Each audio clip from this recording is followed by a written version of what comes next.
आम जितबार सुनिश्चित से नवीन बाबू जातु ये तो मुख्यमंत्री जाकर आइले आ 10 थर जी से क्या भितर लड़े नहीं कांग्रेस जित जदि भोट चोरी न हम ताले कांग्रेस जितबार निश्चित भोट चोरी हेले कहीपर अरे चारिया भोट चोरी चलती चोरी हेबनी माने कौन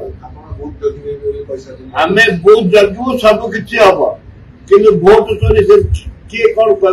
भीतर तो भोट चोरी होती ना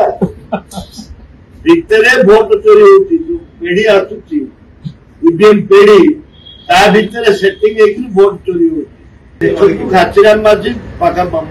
50,000 रु अधिक भोट स्वाधीनता पाई कांग्रेस सहित कैंडिडेट 15,000 पाई 65,000 70,000 भोट आम हाथ में अच्छी आम जितबू आशा प्रकट कर नवीन बाबू जातु ये तो मुख्यमंत्री जाकर आइले आ 10 थर जी जिते मंत्री मंडल सब से पड़िकी रही